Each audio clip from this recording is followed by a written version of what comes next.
Everyone, and welcome to the February 22nd work session of the Ann Arbor City Council, in which we're going to discuss the fiscal year 22-23 budget with respect to pension, Viva, and the Ann Arbor Housing Commission. Mr. Crawford, do you have the com? Mayor, tonight our retirement system is the first one up on the agendas, and we have Wendy Orcutt, who is the executive director, here to introduce the greater team.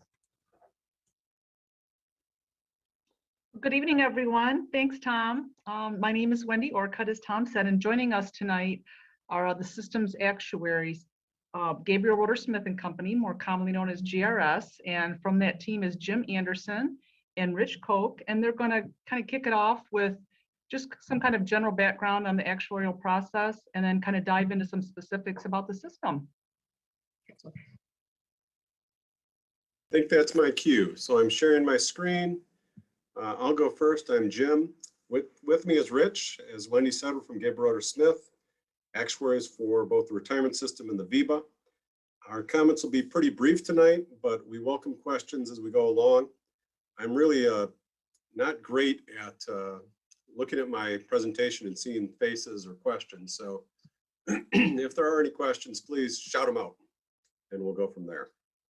So just from a real high level, 30,000 feet at least, I want to talk about retirement plan financing. And this is true for whether it's a retirement system or a Viva. As your actuaries, GRS, we mathematically combine the bubbles on this chart, the demographic information, which are your people in the plan provisions, which are the benefits that are provided, the actuarial assumptions, and financial information. And Rich will have a page on each of these, at least on demographic, plan provisions, and assumptions. And you'll see the financial information brought in at the end, all of it which informs our actuarial valuation so that we hopefully have what's digestible for both the board and the city in making decisions. And some of the digestible outputs from those inputs are the level of employer contributions, the plan's funded status, the unfunded accrued liability, as well as how our funding plan is working and how we're making progress towards our goals. When you talk to mathematicians, you need to talk in terms of equations with letters, not numbers.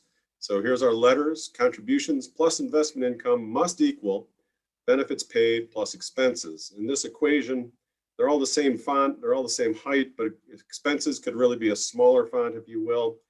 And the key is that level of benefits. We'll talk a little bit about what Ann Arbor's done in the past with respect to benefits for these plans.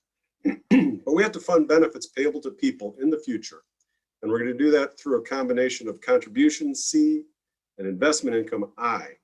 And as a rule of thumb, I've had a lot of systems say, well, we expect to generate fully 2/3 to 3/4 of the amount of money to pay for the benefits through that I, through investment income. That's why we have a defined benefit plan. We're hoping to put money into the fund and have that earn investment earnings to pay those benefits. And the benefits depend on those plan provisions. Rich will go over those in a little bit, but also the experience of the people. That's where our assumptions come in, how we project out people, how far they're going to live, et cetera. That in turn gets to what our contributions depend on. In the short run, we could look at assumptions and cost method and say, okay, well, we're assuming 6.9% interest. It's a different result if we assume 5.9% interest or 7.9% interest. What actually happens is what's going to be the long-term impact, that long-term I, or investment return. And then I can't see the rest of my notes because of, okay. And there's the benefits that are actually paid. So in the long run, it's the actual benefits will be paid to actual people. And that will be determined in how we finance that by the investment income we earn and the expenses in running the program. I think that's all I have to say on that slide. I'm going to go forward another. And I think Rich will take over some of the details on the people right here. Yep, absolutely. So yeah, the next several slides, I'm going to kind of walk us through a high level overview of kind of the inputs into the valuation model. And then ultimately the last slide I'll cover will kind of give those digestible items that Jim alluded to in terms of getting to the contribution and things of that nature. And so slide 4, one of the big pieces of the puzzle is the plan members and who we're putting into our valuation model. Most of this information is pretty self-explanatory. However, on the left-hand side, we've got our active members, the active population. The big story here is you can see we've got the general group and then we've got this general hybrid group. And you can see that those two groups combined make up the vast majority of the active population. So we've got a big chunk of liability there with those folks. And one of the ways that plan sponsors can kind of de-risk their plan a little bit and lower costs is implementing exactly what the City of Ann Arbor retirement system did, and that is this idea of a hybrid plan where these folks have a lower benefit. These new hires get lower benefits, and they get half defined benefit, half defined contribution benefit. And ultimately, what we're going to see over time is a shift in the general active population from the general group, and I'll refer to that kind of, I guess, as the legacy plan for these folks that only have a defined benefit. And as those people leave active status for retirement or other reasons, they're going to be replaced with these general hybrid folks. And just for comparison's sake, as of the June 30, 2019 valuation, the top line item there, the number of general folks was 382. That's down to 357 this year. And not surprisingly, we have a similar uptick in the general hybrid population from 131 up to 165. So we're going to continue to expect to see that transition of folks coming into the hybrid plan, which again will continue to lower costs for the system. So the total active population as of June 30, 2020 is 725 folks with a total payroll of about 56.2 million. We do expect that number count, that 725 number of active members to remain relatively stable over time. On the right-hand side, we have on the upper right corner, we have current retirees and beneficiaries. So these are folks who are currently in receipt of retirement benefits from the city, and that's just over 1,100 people with total annual benefits of just over $39 million. And in the lower right corner, we have a summary of members who have terminated active status, but they are eligible to come back in the future for future deferred vested benefits. And we have just over 100 people there with total annual allowances of about 1.5 million. And again, those are the plan members in the retirement system. On slide 5, we kind of give an overview of both the retirement system and the retiree healthcare plan. So the top section here, you can see, and I've already alluded to this a little bit, we've got the defined benefit element, which is exactly that. That's why it's called the defined benefit plan, is it's based on a benefit formula, typically a percentage times years of service times some final average pay. As I indicated, the City of Ann Arbor retirement system has this hybrid portion of their plan for these new general hires. They get a reduced defined benefit, but they also get a defined contribution benefit as well. And it is important to note that the City of Ann Arbor Employee Retirement System defined benefit plan is a contributory plan, meaning plan members do contribute to the plan. So it helps to offset the employer portion of the cost to administer the plan and to fund the plan, I should say. The bottom part of this slide, if you look, we've got the City of Ann Arbor Retiree Health and Benefits Trust. This plan, you can see is essentially, we've got a number of folks who were hired before certain dates, and they are eligible for city-paid health care upon retirement, and their health care coverage in retirement will be based on the coverage they had when they retired.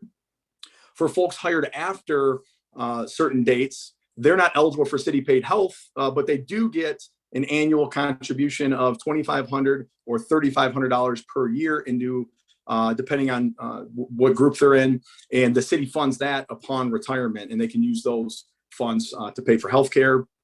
And it is a life insurance death benefit for any folks who are in receipt of a city pension in the amount of $10,000. Slide 6, there is, as Jim alluded to, we do have actual assumptions that come into play in our valuation model. The investment return assumption is a big assumption.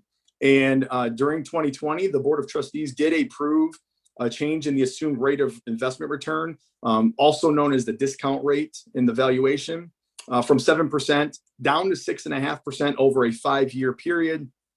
And the intention is to reduce that discount rate by 0.1% each year, beginning with the June 30, 2020 valuations of both the pension and the Viva. And so that is the policy that's currently in place. The board does plan to review this assumed rate of return each year to determine if the additional modifications to the policy are needed, or if they need to maybe halt the reduction in discount rate for whatever reason, depending on current circumstances. But it is important to note that a 6.9% discount rate was used to compute liabilities and future contributions in both of the 2020 valuations of the systems. Slide 7 gives us kind of an overview here of funding progress. Now, it's important to note, as our title here on the slide, this is based on accounting standards. And so there are kind of two pieces of the puzzle there. Number one, the big piece of the puzzle is that these funded ratios that you're seeing are based on market value of assets. And so that's one of the big things. Another thing to kind of keep in the back of our minds as we're looking at these numbers is that when we're calculating these funded ratios, it's really liabilities are based on a roll forward methodology. So liabilities for purposes of this funded ratio are as of June 30, 2020, but really they're 2019 liabilities rolled forward a year.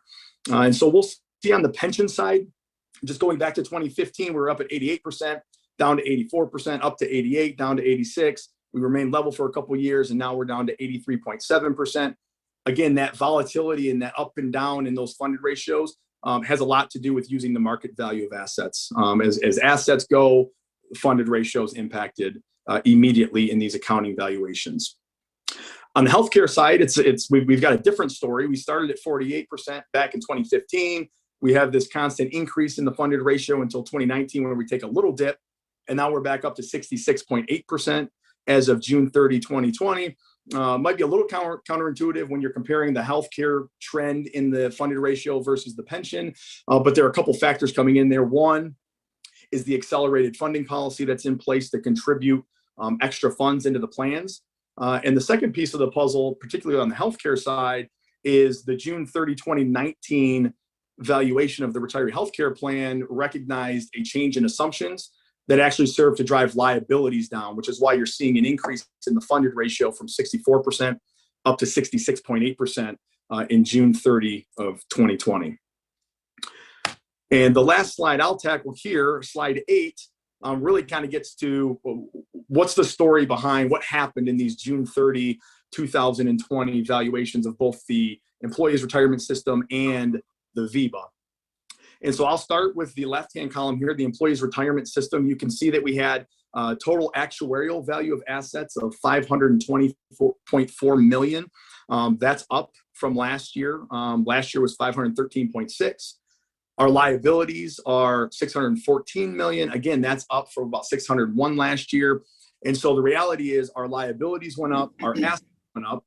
But the real story is our liabilities went up by more than our assets.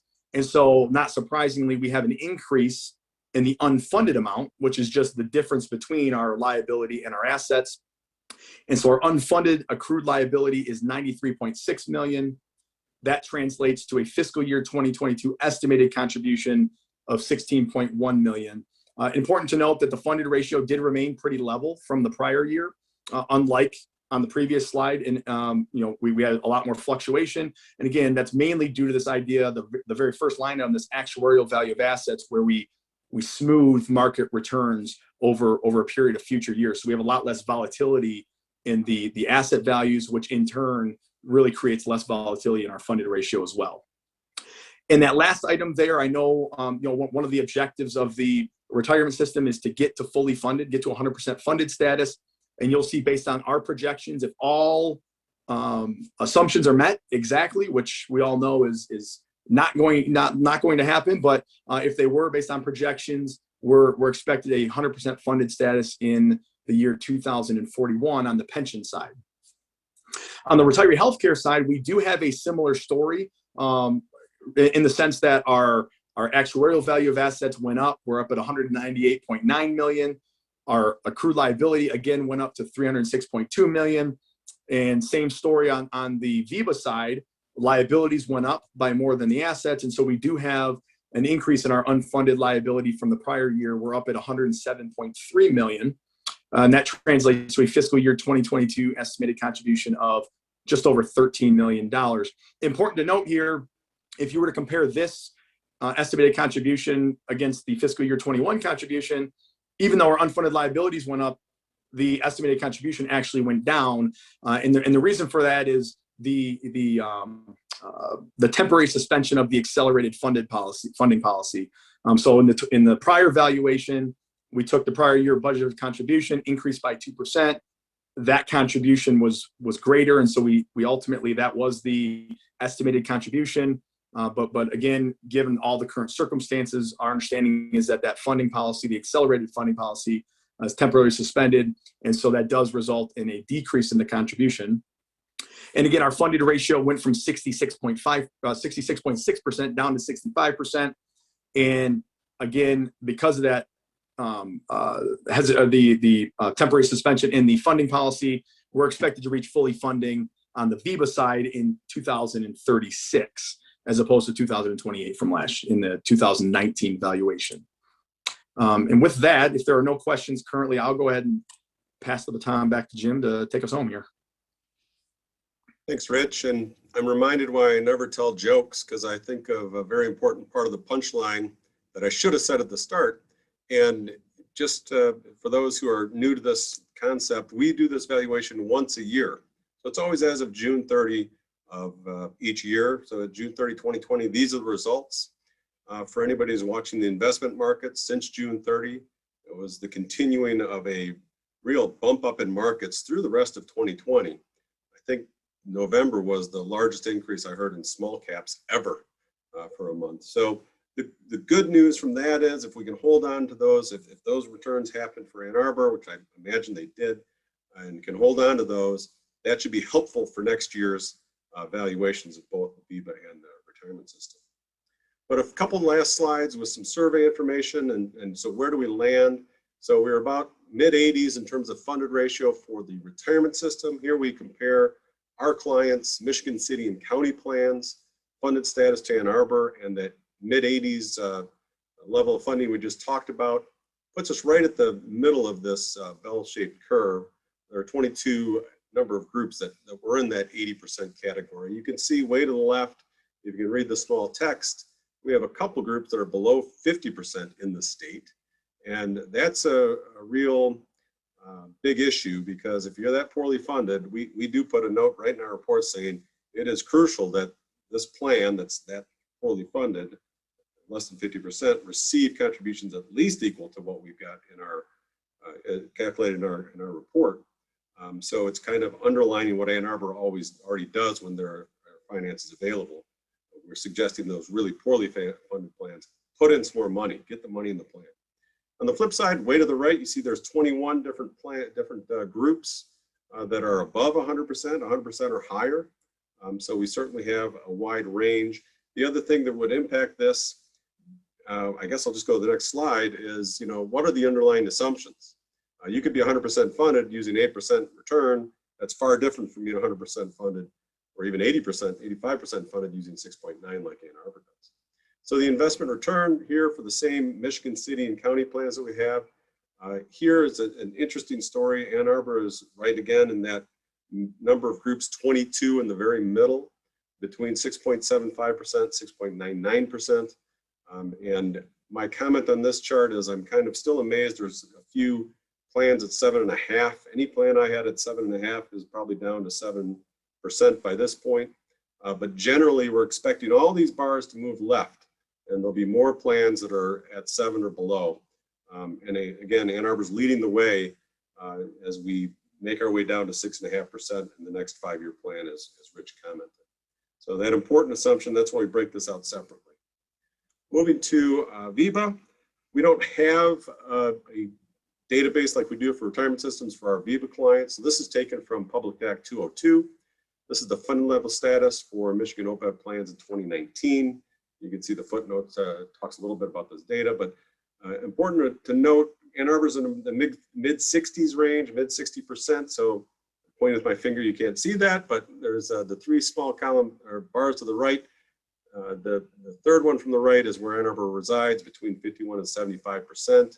You see there are some plans that are over 100%, but the bigger story here is that you're still ahead of most local units in funding your Viva obligations by being in the mid 60s range. The average funded percentage is on the order of 35%, and the median is 20%. And you might remember the difference between median and average. Well, The median is half the number of folks are above that, half are below. But when you have way to the left, 69 plans that are at zero, have absolutely zero assets included, that's why we get this strange result. So nearly a quarter of the plans have no assets set aside for funding OPEB liabilities. So Ann Arbor is in good shape in terms of staying ahead of Viva's funding status relative to the rest of our state. I think I just covered all these comments, so we'll go to risk management, my final slide before Wendy takes over with some investment stuff. I want to talk about risk management a bit. There are certainly some very prudent practices in place for the board as part of their governance. It's a policy to perform an experience study every 5 years or review those assumptions. Those assumptions are really important because we're trying to predict the future, and we want to be like Goldilocks. We don't want to be too conservative. We don't want to be too aggressive with our assumptions. We want to be just right. We want to try to estimate as best we can when those benefits will be paid and for how long, because that's what we're trying to fund toward, that those retirement benefits paid to our retirees. As part of governance, the board also reviews the funding policy contribution at least every 5 years. In Ann Arbor, as I was saying, talking about plans that really have to be forced to do this, you already have in your policy, though it's suspended this year, a provision for a contribution that's greater than what we calculate. And that is a great thing to keep getting the funded status of this plan up and up as we go along. It also provides contribution stability as you go along as well. The other interesting point from the board governance standpoint is we have a declining amortization period. So when we talk about amortization, you might recall we had this unfunded accrued liability. I'll just bounce back real quick and we'll bounce forward. But this $93 million or $107 million, there's a plan for paying that off, similar like a home mortgage. So using the retirement system, $93 million bucks. How are we handling that?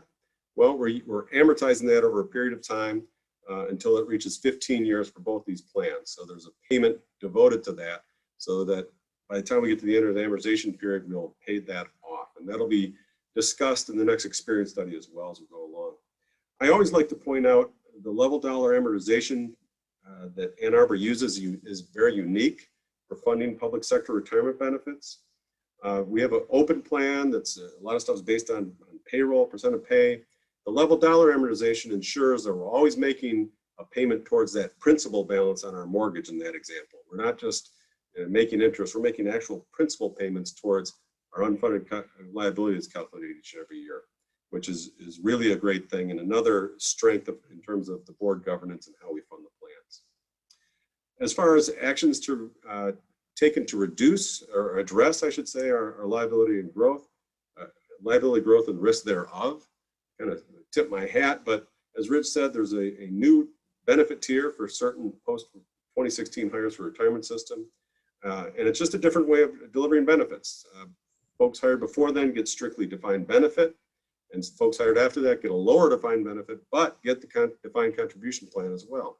So there's less defined benefit dollars for those new hires that come in future years.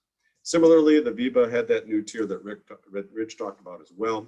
And these will both lead to contribution reduction ultimately as we get all those new hires in and stability with regard to that relative to our historical benefits. So Rich and I zoomed through our presentation. We're welcome any questions you might have, or we'll just pass it on to Wendy and we can take questions after that as well. Well, thank you very much to you both. I'm sorry, Tom, did you have a comment? Could I make a comment before you guys wrap up, or do you have some additional things? I just had a couple slides about the investments and then we're wrapping up. Please go ahead. Certainly. Jim, could you advance that for me? Everyone, this is just a couple, comments. Obviously, this year was certainly one like no other. So it was interesting to see how the system fared. And, honestly, during that first quarter where there was such extreme volatility, the system really fared very well, especially in comparison with other public retirement systems. There's always been this risk mitigating strategy as part of the retirement system assets that our consultant always said, you never want to see this plan do well. He says it much more colorfully, but he said if this fund does well, then things are really heading south. And he was absolutely right. We were able to the returns, I think, were almost 40% one quarter. So not that there were a large amount of assets in that plan, but, we were able to recoup some, take some cash out of that and put it towards paying benefits. On the third bullet, there was a rebalancing plan that was already in place prior to this year. And the board absolutely decided to take advantage of that. They moved over about a month, maybe only 20 million total in assets, but over the entire year, it has resulted in $8 million in benefits. So that was really something in the system's favor as well. And also, as Jim and Rich both mentioned, the discount rate was reduced this year by 10 basis points and will continue to be going forward. Jim, could you go to the next one? These are just some general comments that we probably shared last year as well, just that both the retirement system and Viva have a very well diversified portfolio. All over the board, we do everything from indexing to private equity, funds, infrastructure, and our fees are very low comparable to many other public retirement systems. So I know this was an insane amount of information, a lot of numbers, so we certainly welcome any questions right now, but if you need time to digest this and circle back with questions, we obviously will be glad to answer any of those after the meeting. Tom, did you have a question you wanted to highlight? Yeah, Mayor, if you don't mind, Please. could you go back to slide 7 for a second? Council, having spent some time on the retirement board for some years, I will just say you've got an excellent group of residents and employees who serve on that board and have really done a good job with the way they administer the system. So compared to their benchmarks, I think they do really well. The challenge of the system, and I want them to look back at the slide because I want to give you a little bit longer term picture than 5 years. On the graph on the bottom left, which is the pension system, if you go back to 15 years, 20 years, we were 115, 120% funded. And anytime you're over 100% funded, your contributions are lower. And when you're under 100% funded, your contributions are higher. So that 100% is really where you're just paying the benefits. And oddly enough, for an Arbor, we were drifting downward until 2009 when the Great Recession started.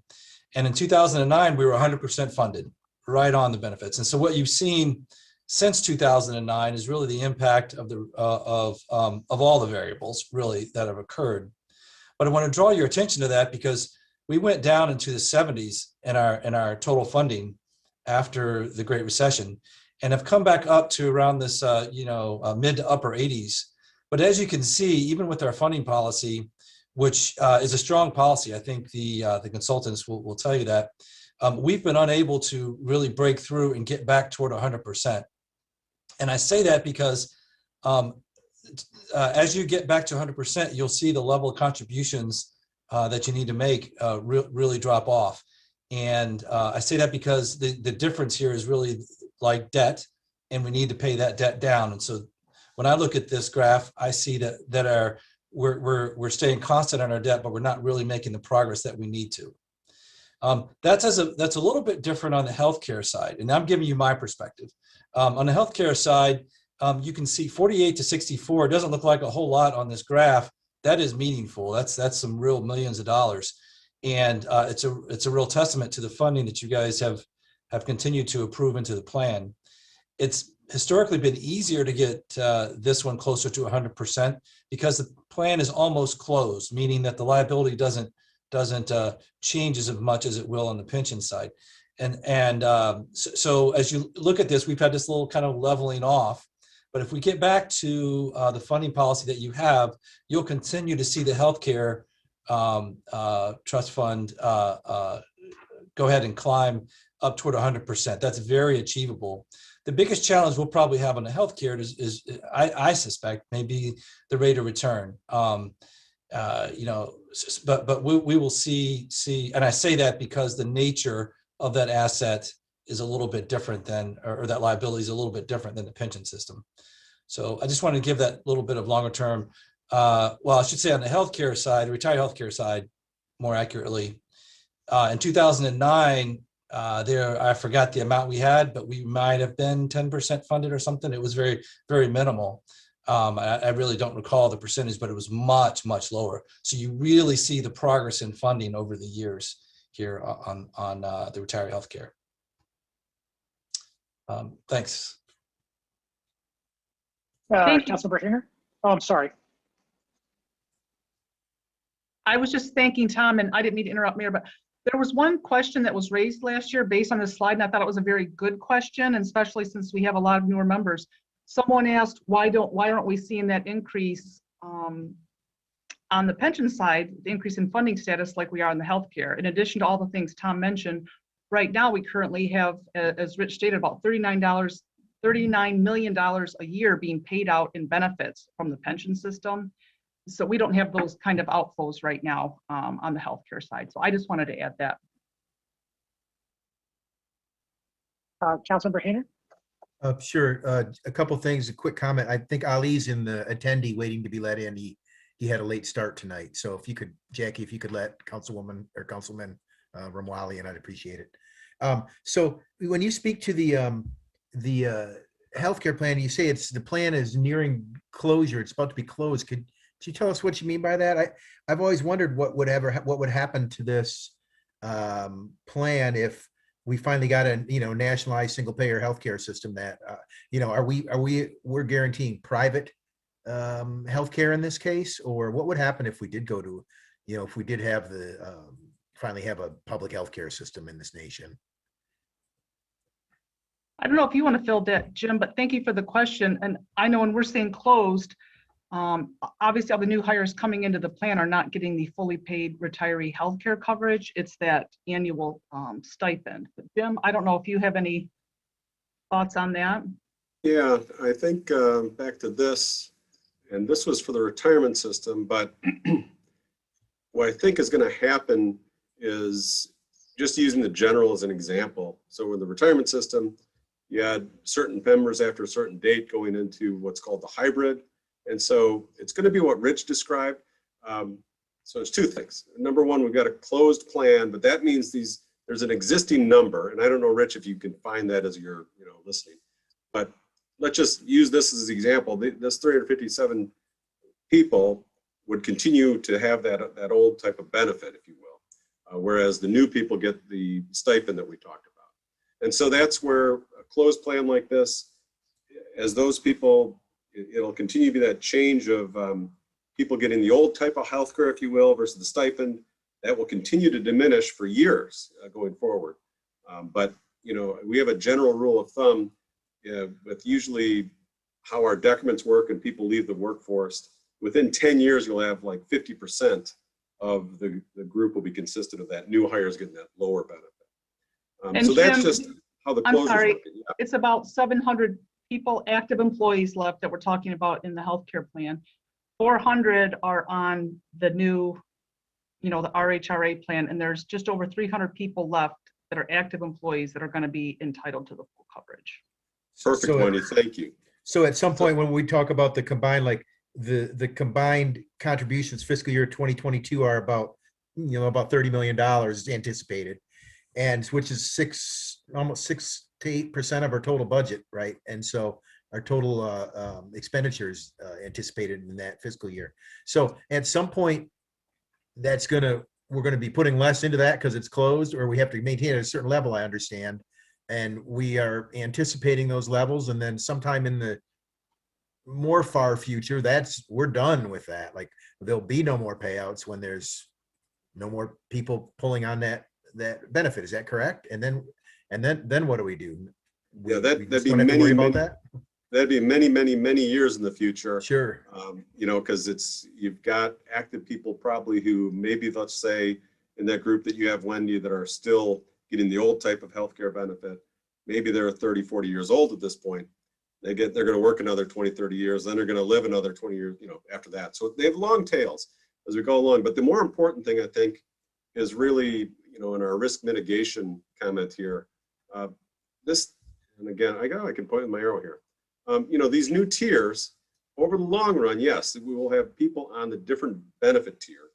And so it'll take a while for all those folks to cycle out. But we will do that. And then the key is, though, when they retire, they're getting this benefit.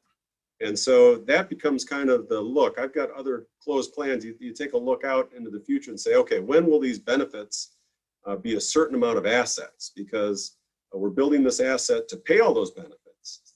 And as we get to a very much future state where we've got no current actives, it's just an active retirees.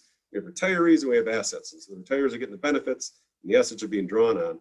At some point, there'll be an inflection point, and we'll start to actually have a decrease in liability out there because you're paying out those benefits, you're paying out the assets, but you're reducing that liability. That's many years in the future. I appreciate your use of you're talking about the long tail that new hires have, because as we move forward in this budget cycle, I know we've had some departments asking for new hires and some, going by attrition.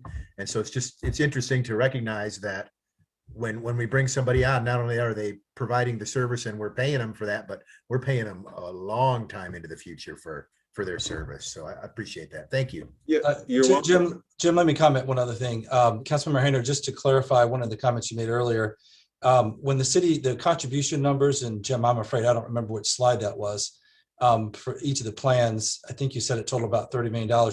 Just to clarify, that's citywide. And so when so are the benefit numbers that are listed. And so as you think about budgeting for the general fund, it's important for council members and staff to remember that since we plan our expenditures based on funds, this only about 2/3 of that $16 million for the pension is attributable to the general fund. The other third is paid by other funds. Now, I want to highlight that because it's particularly challenging here because, I'm sorry, Jim, can you go to that other slide that listed the makeup? I think if you go earlier in the presentation, you'll see the makeup right here. Thank you. The makeup of the retirement system by group. And what you'll see is that police and fire, for example, are all except for the senior members are still in the full defined benefit plan. Those two units combined make up by far the bulk of the general fund employees. So what that means for you is as we go forward and budget for the general fund, this system is how we fund this system is very important because it has a magnified effect on the general fund, or I should say a larger effect on the general fund than it does other funds, because there's more defined benefit employees in the general fund.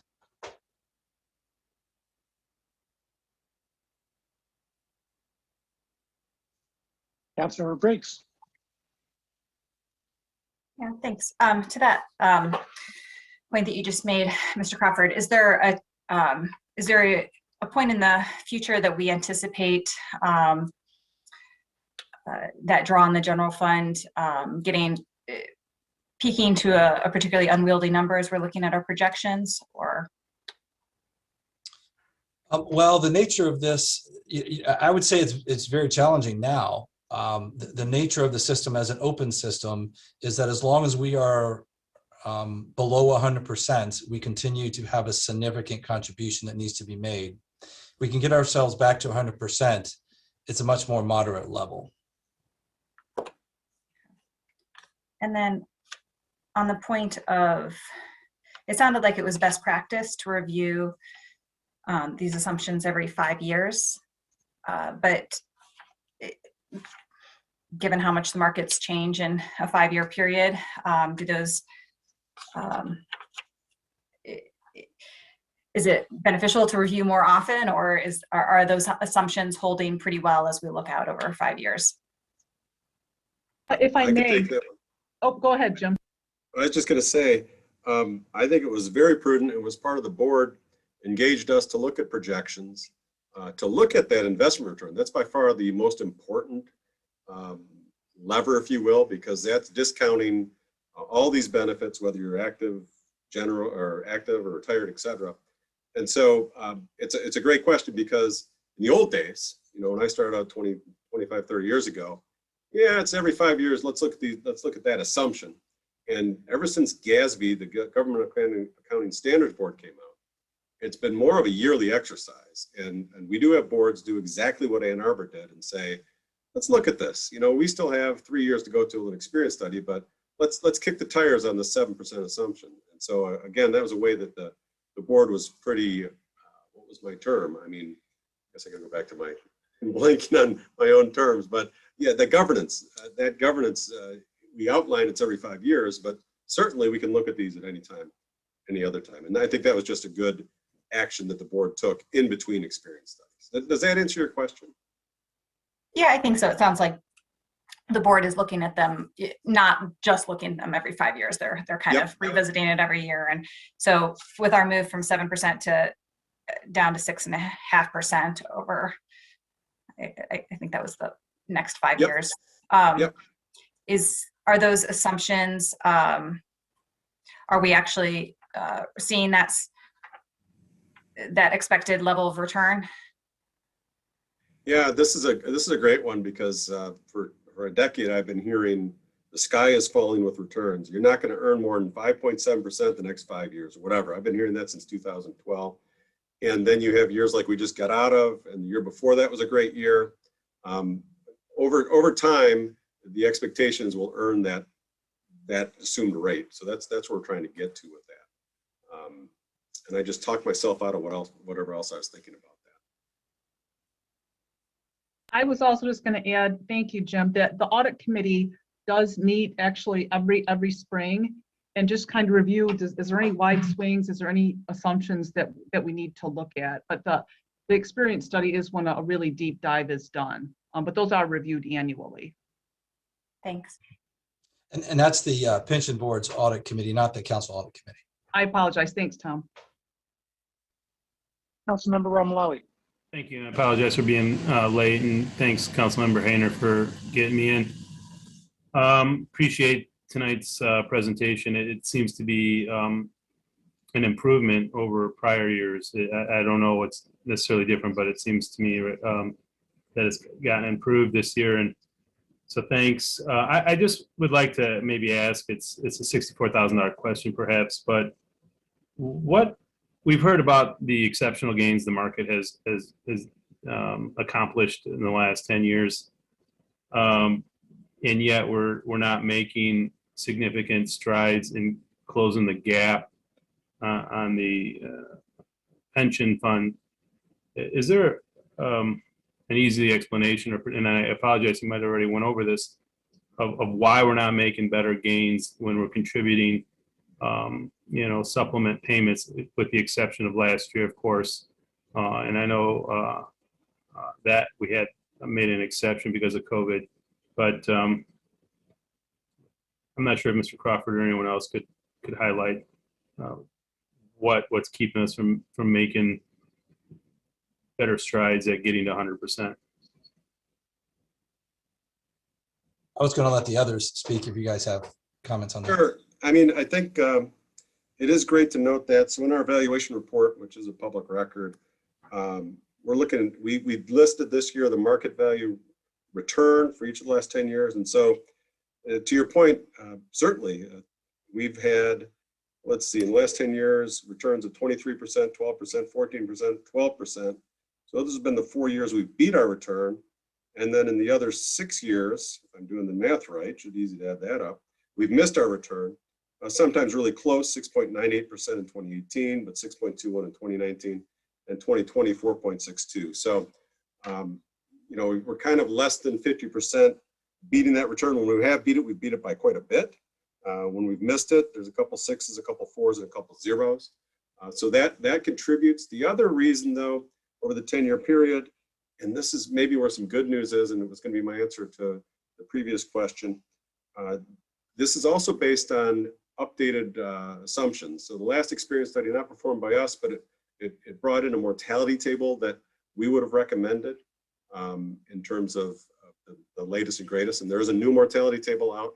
So the hope is, as we continue to go with a lower discount rate, we keep up to date on the mortality table.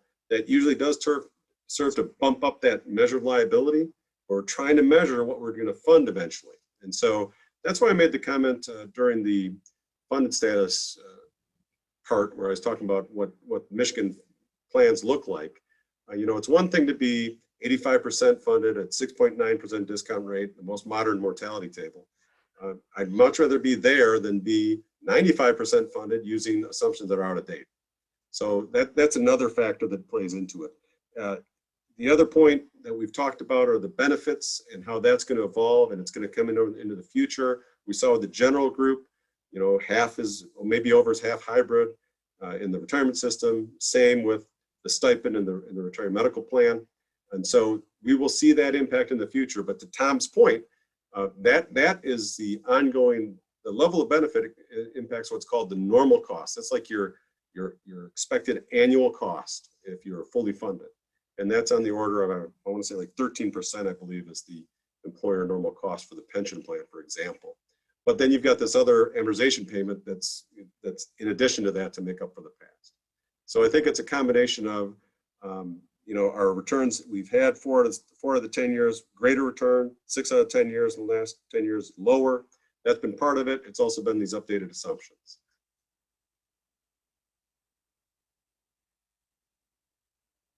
Any other questions? Thank you all so much. Grateful for the work that you are on our behalf. Thank you. Thank you. I'm going to stop sharing, and I can't wait to see you all in person, because I'd much rather be in Ann Arbor than in my little office here talking to you about this stuff. Well, you're welcome anytime. Okay, are we free to go? Mr. Crawford? Yes? Yes. Have a good No evening. offense. Take care. Have a good No night. offense. We're going to take off. Take care, all. Yeah. Bye. Bye now. Mayor, we now have Jennifer Hall available for the Housing Commission's presentation. Good evening, Ms. Hall. Mayor and Council. Thank you for having me. I believe I'm going to be doing the presentation, Jackie.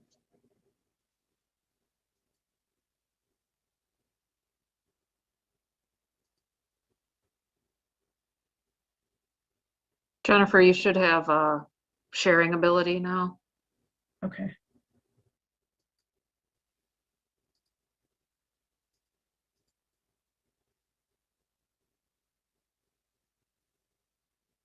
Okay. Can you see that? You bet. All right, great. Thank you. And I'm going to look to the side. Hold on. Let me pull that over. I'm going to be looking at my other screen while I'm talking. I'm going to have a lot of slides in here that I'm not going to go into great detail on. They're more for your background information or if you have questions about them.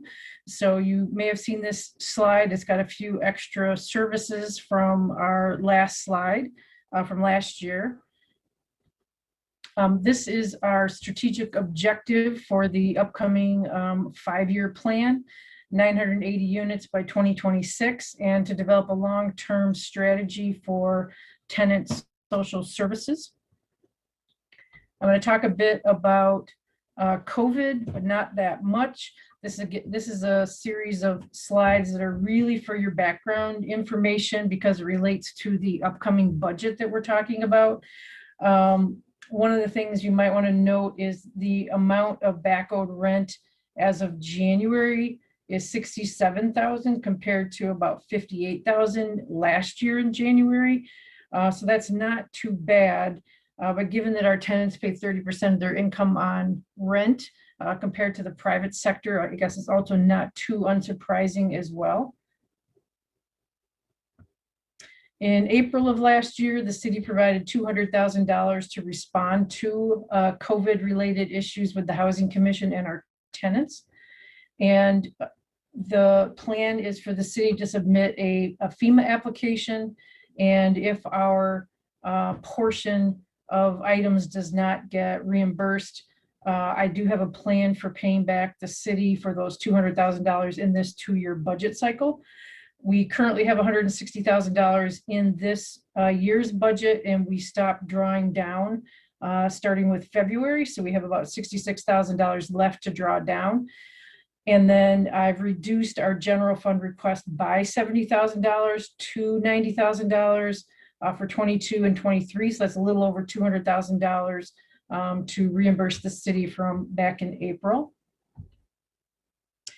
When HUD finally did make some decisions about how to react to COVID from a federal perspective, We actually are doing much better financially than we were a year ago because we received additional voucher subsidies as well as administrative fees. And administrative fees have been typically our area where we are always short from HUD, where we never have enough administrative fees to administer our programs.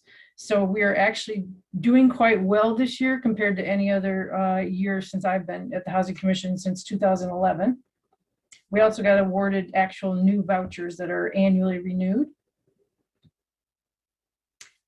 These are some of the items that we're spending our administrative fees. It's not necessarily just for staff. We pay all kinds of contracts with different organizations to provide benefits to our tenants, to increase their ability to be housed with security deposits, application fees. We also help with, cleaning and PPE and food assistance, et cetera, at the properties that we own. And at this point, with all the work we've done with educating our tenants, providing additional cleaning, PPE, et cetera, we've had 5 families who've had COVID in the last year. All of them are doing okay right now, thank goodness. This is just for your information. We opened up our wait list for a month in August. It was all online. And this is the number of applications we had. We had 2 wait lists open. One was for our tenant-based voucher and one was for our project-based vouchers, where the subsidy is actually attached to the apartment, it's not portable with a tenant. Wanted to give you a little bit of a history of the change in our organization over the past 10, 15 years, but in particular, since 2015, which is when we started our conversion of our public housing under the rental assistance demonstration program to project-based vouchers. This slide shows you not every program we have, but our biggest programs. It doesn't include our development or millage funds, but it does include our voucher program funding, our housing, affordable housing funding, and our general funds. And that top number is actually pointing to the amount of general funds received each year that's related to operations. And you can see a real change in both the amount of funding and the types of funding, which is more clear when we get to the next 2 slides. So this is just our voucher program. You can see significant increases over the past few years on the voucher rental subsidy. That's a combination of converting public housing to a voucher type subsidy, as well as getting additional vouchers. And then you can see in red, the increase in administrative fees that actually enables us to run the program doesn't change significantly from year to year until you get to the current year due to the CARES Act administrative funds that we received. And just for our affordable housing, which is our housing that we own and manage, you can see a change in how we fund our programs. From the green and red was the old public housing type model, blue is tenant rent, and then the purple is the voucher program rental subsidy. And you can see that that has increased significantly, and it is much higher than the amount of funding we received under public housing. And we have just completed in December of this year, we occupied and constructed our last conversion under the RAD program for our last public housing. So we have no more public housing. And so moving into the future, it will be, our funding sources are much more reliable and much higher than in the past because of the type of subsidy being a voucher-based subsidy, not a public housing subsidy. Okay, now I'm going to get into the specific budget. I'm going to talk about general fund, the county mental health millage, as well as the new affordable housing millage. So within the general fund budget, the change from the last 2 fiscal years, as I mentioned earlier, is to request $90,000 instead of $160,000 a year in general fund support. That's a reduction of 44%. I am requesting 5 additional FTEs for our staffing for Lurie Terrace, but this has no budget impact because we pay, the city invoices us for our staff and then we pay the city back. And so there will be no cost to the city in the general fund, but it does get added to the budget. As well as IT expenses. Normally our IT expenses are paid for with general fund dollars, but I built IT expenses into our Lurie Terrace budget so that we don't have an increase to the general fund by adding 5 staff to the general fund for Lurie Terrace staffing. So that's not a budget impact, but it will be showing up in the budget. On the county mental health millage rebate, I'll kind of spend a little bit of time on this because it's kind of complicated. Fiscal year 22 is estimated to be $1 million. 23 is estimated to be $1.6 million for the 40% portion of the total millage rebate. In the last budget cycle, the Housing and Human Services Advisory Board and City Council agreed to allocate 25% of that total amount to services and operating support for the Housing Commission, and then 75% to capital projects. We actually ended up not needing any for operating support. 100% of that went to services to our nonprofits that provide either on-site services or voucher support services. So in fiscal year 21, 25% of the budget was $235,000. At that time, during the council budget discussion and negotiation, there was a request for an increase of $300,000 to go to mental health services. That amount ended up coming out of the fund balance of that millage. It wasn't coming out of the general fund. So the total amount for fiscal year 21 was $535,000. And that happened for both years, so fiscal year 21 and 22.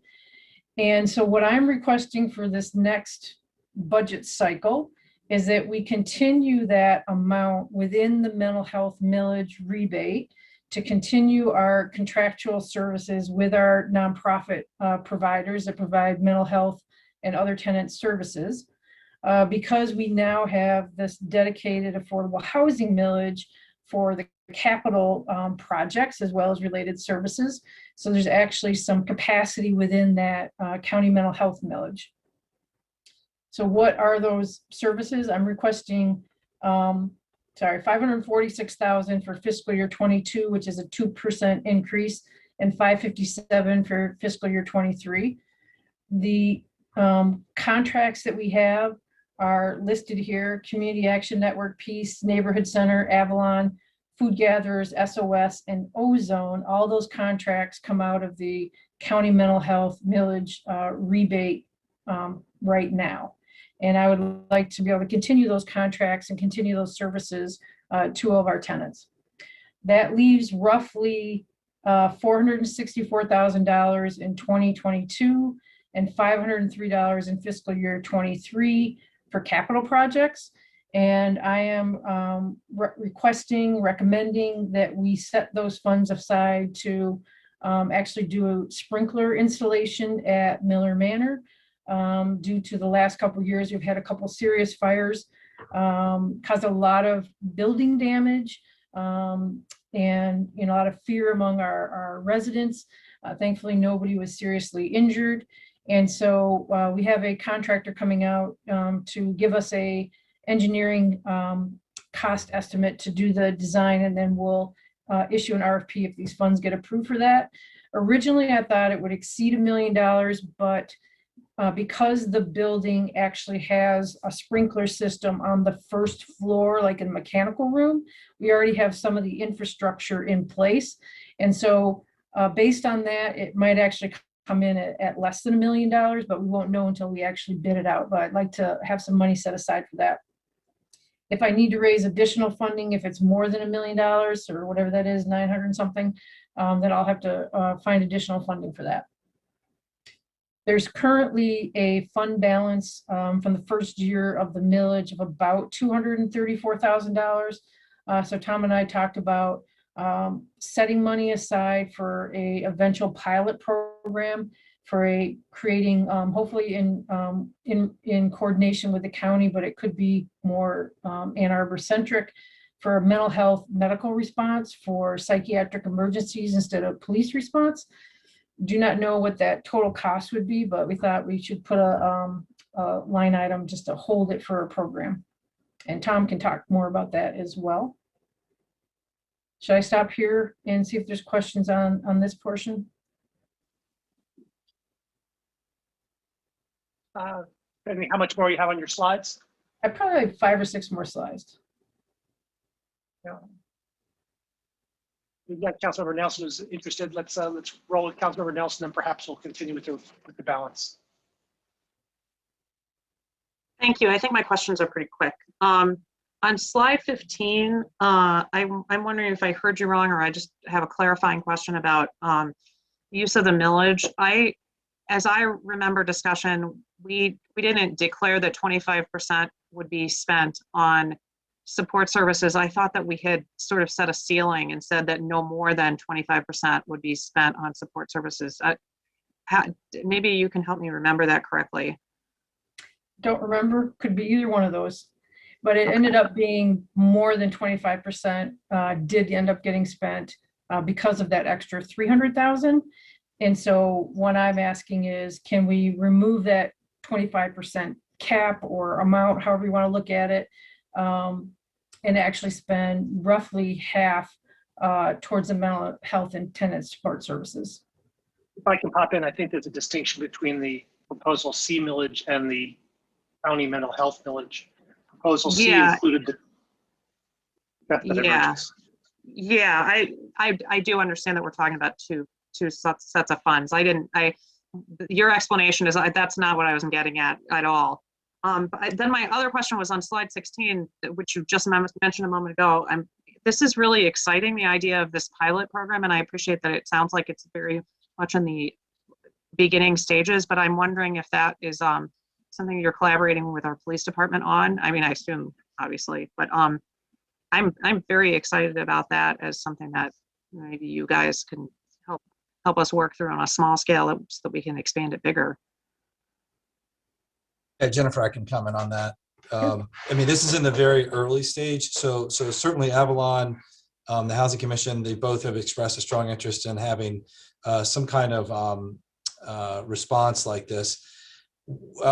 We've inquired with the county because they're working on something that would provide this. And it strikes us that having the kind of staffing that you'd want on call is really you really need scale. And so I would say we are very early on this. Right now, I don't have any details, actually. I do have some meetings coming up to start to flush this out a little bit, but the chief and I, this is literally just a placeholder at this point. But the chief and I and Mr. Fournier are working on this. I appreciate hearing that, because this is just really exciting. That's just kind of the best idea ever. Thanks. I can pop in on that. One of the things that when in my conversations with Chief and Tom about this topic has been impressed upon me that I think it's useful to articulate is the importance of collaboration with county on this. Obviously, if we could stand it up on our own, that would be excellent as well. There is, however, a great benefit to having counties' participation because they control dispatch. And the success of a program such as this would be very much augmented by successful integration with dispatch. So, I concur. This is a very exciting opportunity, and we should we'll continue. It's got a lot of hands coming up. Ms. Hall, I want to make sure you get to the end before folks run out. But if we can.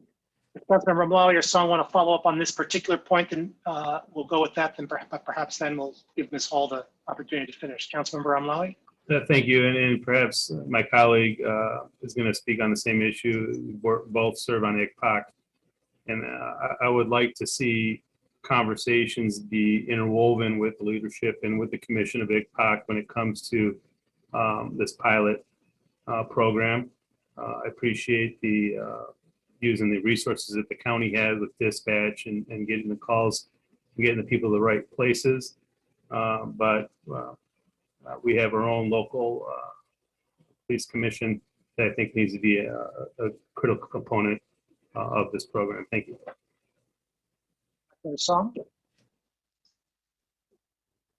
I echo Councilmember Winlowey's guidance in trying to involve ICPOC. You know, if there's any way that we can get similar programming like Cahoots in Eugene and the Portland Street response, there's a lot of intervention work that's already being done in other municipalities when it comes to deploying mental health workers in crisis-related work. So this is really exciting. Yeah, I echo Councilmember Winlowey and Councilmember Nelson. This is really good, but it isn't a lot of money.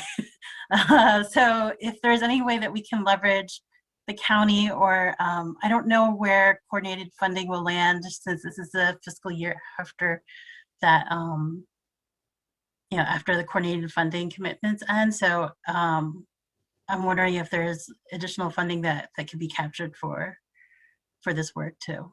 Thanks. Councilmember Hayner? Thanks. I guess it is a comment on this. I would just ask if because the fund balance, I know it's just a placeholder and you haven't really fleshed out the program, but because of the source of the fund balance, is it anticipated that this is something that is sort of targeted towards helping the folks that are under, you know, in your bailiwick, as it were, Ms. Hall, or, you know, Ms. Gelati at the county? Or do we anticipate that this is sort of, it might be designed to help the folks in our housing system, or would it be for the community at large? I would anticipate it's the community at large. I mean, obviously, we've experienced mental health, psychiatric crises at our properties, and the police response was not necessarily the type of response we would have liked, as far as being overly aggressive and not dealing with the mental health aspects of what was going on, and yet it being such that it was they needed some kind of emergency response. So you know, I'm familiar with and had conversation with other folks with other programs around the United States. Most of those programs are funded from taking a portion of the police budget and allocating it toward this kind of program. But we happen to have fund balance in this one particular budget, so we at least thought we'd start it out as a placeholder for that kind of program to be discussed as a starting point, whether it's with the county, which I agree the county is the mental health service provider for the county. They are the dispatch system. And when you're talking about a 24/7 type of response, that's a lot of staffing. I mean, that's a lot of staffing. So, you know, having some economies of scale is very much a benefit. If I could add to that as well, it's important to realize that when police respond, they respond because someone's called for police assistance, and they have to respond in that case, and they will respond. You know, for real success, we've got to get to a point where community members understand that they don't need a 911 response. They need a different response, or they call 911, and 911 is organized in a manner to divert that call to a different kind of response. But our police are by necessity responding because we don't know, police don't know what the event is until they arrive, and frequently it's different than what the call appears to be at first. It's a challenging situation. Right. And if we don't have an alternative, then you don't have an alternative. You have what you have. Ms. Hall, do you want to finish us out? Yep, I will do that. These are some of our other community partners, not all of whom we pay for contractual services, but we do work with them. And now I'm at the affordable housing millage, the new millage.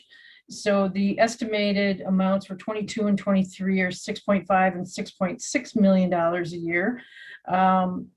If people have not or don't remember or were not on council when guidelines were adopted by City Council in July. This summarizes it, but they were a little bit more in depth than what I show here. So the idea is up to 60% of area median income. It can include all sorts of housing costs, from soft cost, hard cost, demolition, etc. And this is where 20% was reserved, no more than 20% of the millage for supportive services for millage developed units, not for straight up services, but it has to be related to the units that are developed by the millage. Sustainability was prioritized, permanent affordability, with a goal of socioeconomic diversity throughout the city and maximizing and leveraging other resources.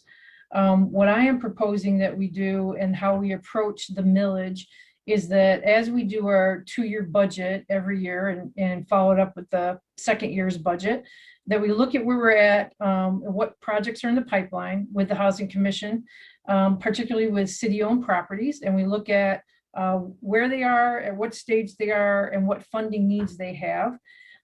But not to only set aside funding for those projects, because there's always projects that unexpectedly come on the marketplace. So we want to be able to build in some flexibility so that we can do acquisition, because we are not nimble. We are not nimble as a governmental agency to acquire properties. We are not nimble as the Housing Commission working with the City Council to acquire properties. So anything we can do to build in a nimble response so we can be competitive when a property comes on the market, we want to have some money set aside for that each year.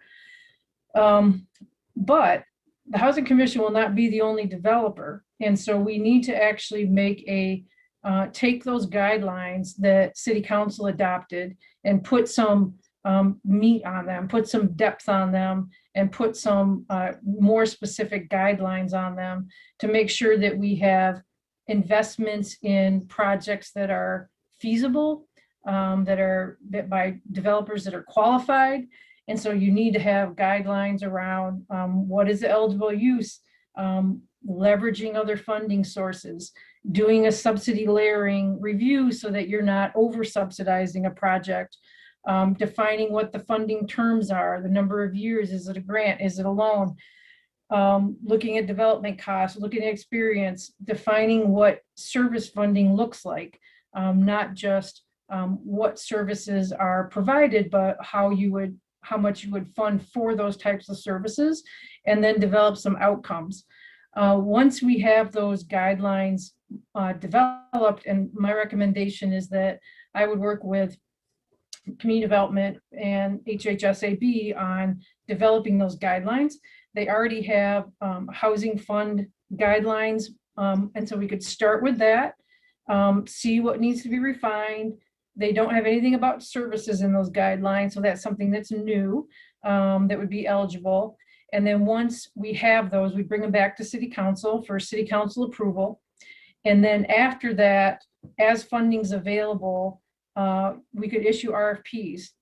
And that RFP response would be reviewed by staff, as well as the HHSAB, and projects will be recommended to City Council, similar to what we do right now with the Ann Arbor Affordable Housing Fund. And that's how you get a broader group of developers utilizing the millage funds.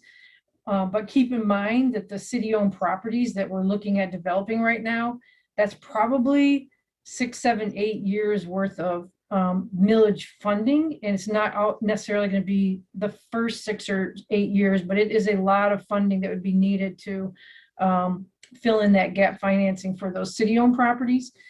And it will take probably 6, 8 months to a year to develop some really good guidelines to bring back to you. In addition, just keep in mind that when you talk about up to 20% of funding being for services, if it's a acquisition project, then the capital and services request would be at the same time. So when you acquire the building, day one, you start your services because you've got tenants living there. If it's a new construction project, you would request the capital funds in advance of the services, because you actually don't need services till the building is built. And so we need to come up with an internal mechanism and an annual budget tracking system for projects that have capital funds that are going to be requesting services or have requested services, so that we're tracking that over time into the future, so that we make sure we have those funds reserved. I'm requesting in this upcoming budget cycle that 3 FTEs be added specifically for development, 100% development related, paid for with the millage funds, including funding for IT costs, and then $400,000 a year for all that pre-development due diligence work that happens, environmental reviews, surveys, legal, title work, all that kind of stuff, and earnest money if needed for securing and locking in a purchase agreement. And then when it comes to actual projects, what I'm recommending is for fiscal year 22 and fiscal year 23, a little over $5 million for 350 South Fifth.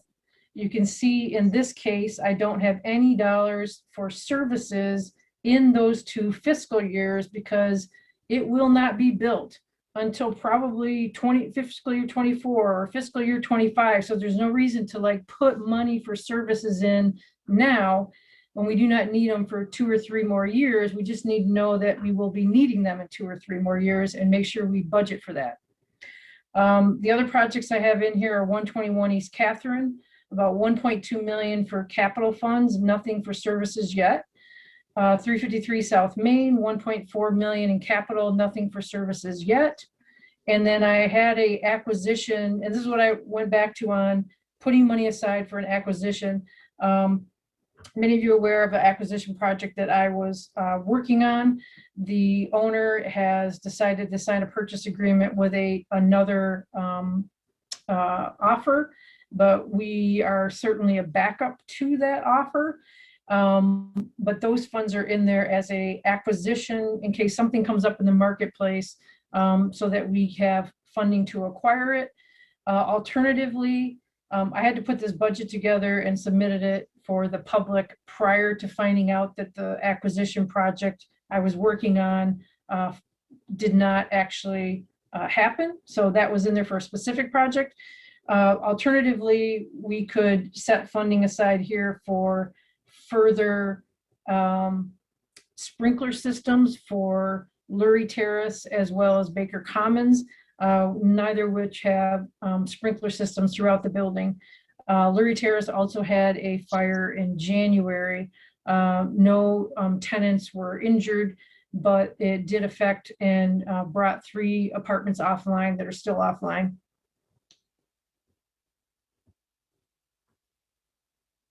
I am also recommending that we set aside money in fiscal year 22 and 23 for projects that are actually in the pipeline right now. The timing is urgent because they're at their final stage of filling that last gap financing. These projects are already approved by the city through their site plan process. They've already had city HUD home funds allocated, so they've already gone through a competitive process for local funding, and they're ready to go right now. One is Hickory Way Phase 2, and the other is Hickory Way Phase 3. So these are the final capital gap financing that's needed, as well as immediate or very soon service funding. And the service funding is for all 3 phases, because when you do the services on a site, you don't divide the budget up by building. You serve the whole building and everybody who's there at the same time. The second, or I guess the third project, is the Grove at Viridian with 1.1 million in capital.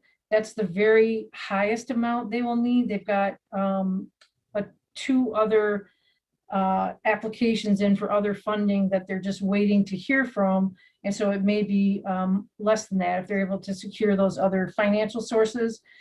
Because Viridian is not under construction yet and is not ready to be constructed, there's no money in services. They won't need that for a couple years.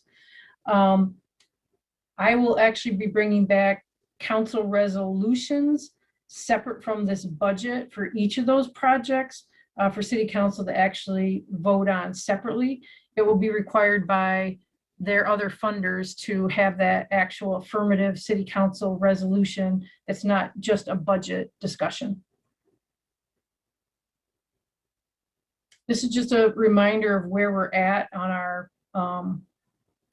pipeline of projects to meet our affordable housing goals. Here's just a summary of the city-owned sites and kind of low-end, high-end of affordable apartments, depending on how they're financed and what we end up doing there. Anywhere from 500 to 1,500. And then I've got 2 slides on next steps. So immediately coming up, we're aiming for the first meeting in April, actually, is to report back on our community engagement at the 4 sites we did community engagement on. That's going to include a downtown parking analysis and recommendations, heavy on the recommendations given the COVID impact on parking, and then a downtown housing market analysis incorporated into that as well. 415 West Washington. So on the same night, probably that we bring back the community engagement, we'll bring back a recommendation to change the Housing Commission. Right now, City Council has a resolution approving the Housing Commission as a developer of 415 West Washington. And we're going to recommend that get changed so that the petitioner for doing the pre-entitlement actually gets switched to be the City of Ann Arbor itself rather than the Housing Commission, because it's based on all the challenges I've discussed previously of all the other competitive public needs, wants at that site. It's going to be very challenging to include affordable housing. There may still be affordable housing, but that's not a primary. I wouldn't say that's probably of all the sites that I'm looking at redeveloping, that because of all the challenges of that site, it would be one of my lowest priority. It doesn't mean I wouldn't be looking at it to develop it. It's just not a high priority. And there's a lot of other public needs for that site. And then it would be after we go through the pre-entitlement process, we would do an RFP for a private developer. And so Derek Delacour will be the lead staff on that particular property. Like I said, I'll bring back the Avalon specific council resolutions and ignore the last bullet point because that is not happening unless something new happens. And then in the next 2 fiscal years, my priorities are to hire staff so we can make some progress on these actual projects, develop that application process that I discussed, get site plan zoning and financing. The 3 highest priorities for me are Catherine, Main, and 5th. We have a council resolution already, approval from City Council naming the Housing Commission as the developer of Catherine. We do not have similar resolutions for Main. We do have one for 350 South 5th already. We're going to be bringing back a recommendation to split the lot at 721 North Main so that we pull out the part that's developable, that's high and dry, that's not in the floodplain floodway. And I'll be working on an RFP for community engagement for our property we own on Platte. Not the one that we're developing, but across the street.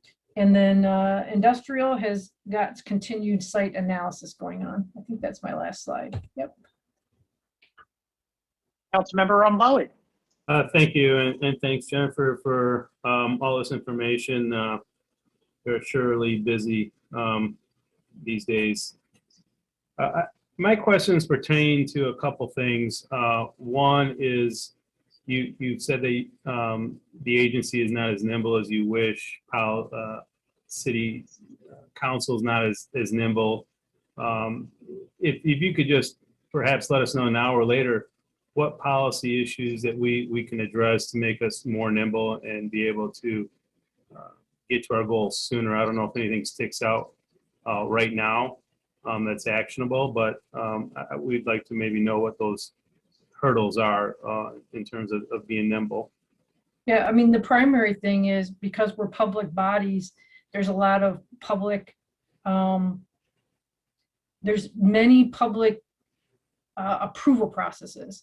And those are good and they're there for a reason. And I don't know if you'd want to eliminate them per se. It just makes it harder for us to compete with the private sector unless you have a buyer who's willing to wait for you to go through, you know, my board approval and then bringing something to city council for approval. I think it just is what it is. I don't know if you'd want to change that, to be honest. I appreciate the honesty. And no, I wouldn't either. I believe in checks and balances. So it's good to have that that process, that due process. My other main policy issue is FTEs. And we just heard earlier tonight about our pension, healthcare, and the cost, the legacy costs with FTEs. I think in this presentation, you pointed out the need for perhaps 5 FTEs. And I'm wondering, and I'll need to know more later, I guess, once the job descriptions are developed, what these FTEs will be doing. In the case of the construction of the new developments, I kind of wonder whether an FTE is the best long-term solution.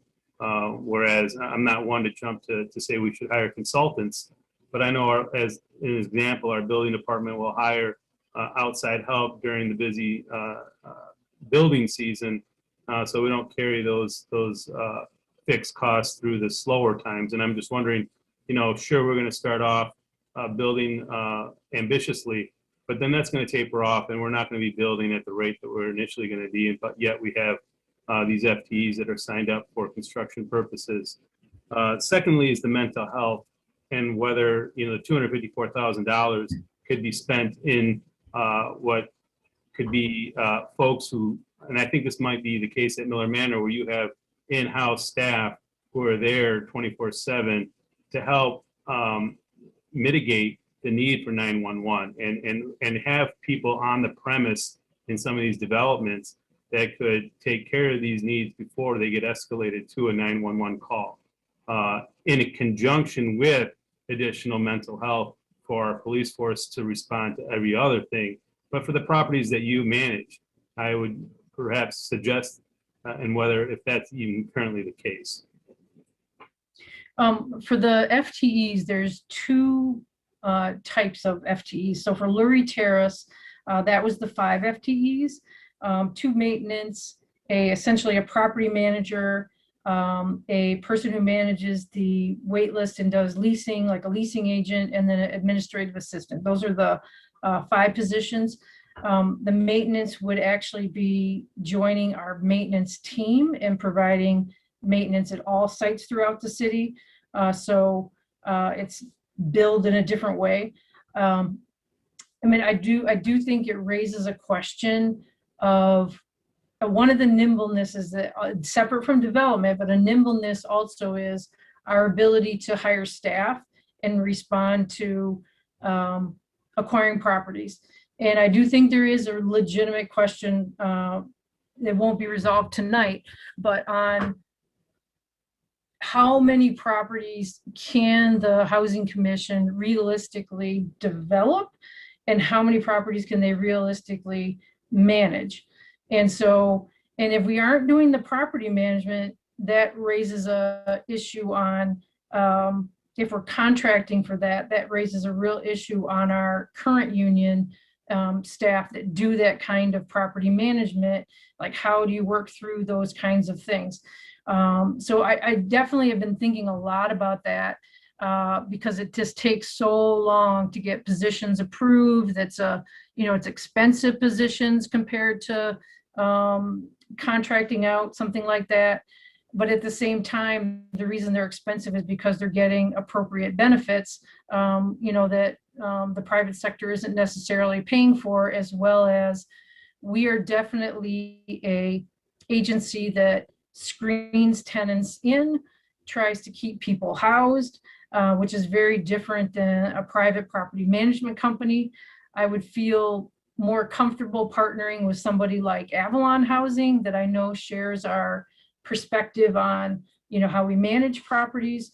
So that's definitely something I've been thinking about moving into the future on how to do the post-construction, development. I'm more worried about the management part than I am on the development side. For the 3 FTEs in the budget for specific to development, my thought is I need an administrative assistant. I don't care how many consultants I hire, I still have to write their contracts, do RFPs, meet with them, oversee their work, and I'm the only one doing it in my organization. Like, I cannot do more, I cannot do anymore. I can't. So like, there's more than enough work that requires, even with, like, I'm not the attorney, but I have to hire them. I'm not the surveyor, but I got to hire them. I got to hire the environmental people. I've got to hire the title company. I got to hire, all these different people, and I still have to manage their contracts too. The second position I'd like to hire is a development director, like somebody who's a highly skilled, has done both. Hopefully my ideal candidate will have done both market rate and subsidized housing, because although I know how to do the financing for subsidized housing for the properties that we would do some kind of mixed income housing, that's not my background and area of expertise. So I would like to find somebody who knows how to do that. If I have somebody with that kind of expertise, then I can give them many of those roles that I'm performing now. And then I put in a third position that would be like a sort of a mid position, not the director, not administrative assistant, but there's a lot of legwork that has to happen. We're closing on Lurie Terrace, hopefully this Thursday. And we're literally all weekend still, after a year and a half, finalizing details on issues that are still continuing to happen that you have to resolve on complicated property transactions. It's just, they're complicated. I don't know what else to say. It's a lot of work to do development. So my thought is I hire the administrative assistant first, because we've already got that position defined as a city position in the union.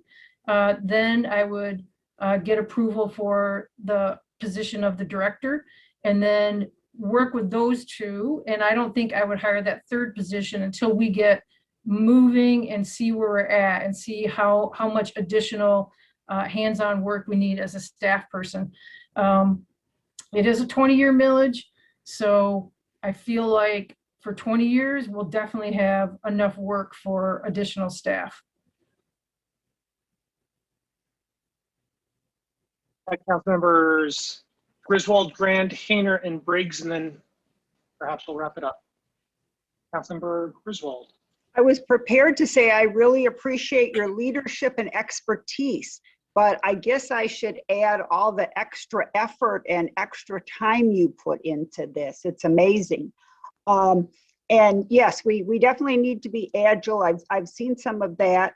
I'm just wondering about the Weber property, if that's something that we can be more nimble about. The one across the street from the Weber property? I'm not. The Weber property. 2857 Packard or 2587 Packard. Oh, by Cobblestone With the Farm? trees, yes. Gotcha. Not currently on my radar as a property to acquire. But that's a good example of, even like the property that you guys are aware of that I was looking at, I had hired a realtor, an attorney, and an architect, and we had spent probably 50, 60 hours of work on it by the time I found out that we weren't going to be able to buy the property. And so there's a lot of that. That's why I have that pre-development line item in there. Like, there's a lot of due diligence you have to do. First, you become aware of something, and then you got to figure out if it's feasible, and whether it's the financing, the zoning, does it have environmental issues, all those kinds of things. That Packard property is not on my radar. I can certainly look at it. I think there is a resolution on the next agenda, but it doesn't necessarily come through your department. And I just have one other comment. I'm concerned about the 121 East Catherine. just because of the controversy around it. And I'm wondering if we should sort of start with less controversial properties that would have more opportunity for success and support from the community. And I know you've answered some of the questions regarding that and the rating system, but it's something that still keeps me up at night. So thank you for everything you do. No, you're welcome.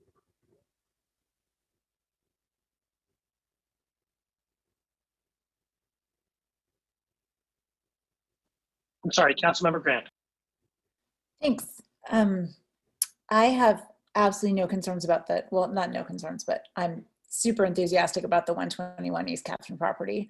And we've had some great conversations at Housing Commission about it with the board. And I think there's some really exciting opportunities to speak to the history of that area on the first floor. And anyway, I'm really looking forward to it. And my questions about parking were answered at our Housing Commission meeting. So I know Ms. Hall will have a great response and should hopefully relieve concerns on either side of that question. You know, I think she did an excellent job explaining the FTEs. So I don't, you know, when that concern was raised, I wanted to jump in and just say that, you know, while Jennifer Hall has shown tremendous leadership and work, we should not expect our, you know, director of this commission to be superhuman 365 days out of the year. And if we have these ambitious goals, I'm really supportive of getting staff in with that development expertise so that she can do the work in leading that organization, because there's plenty of work to go around if we're going to fund these projects and also have that flexibility to hopefully next time when there's an acquisition opportunity be able to, you know, step in and do something equally exciting. So thank you for this presentation. I'm excited to move forward on these three properties. They're really all at, you know, high priority for me personally. And we want to get the support in so that we can get moving with them.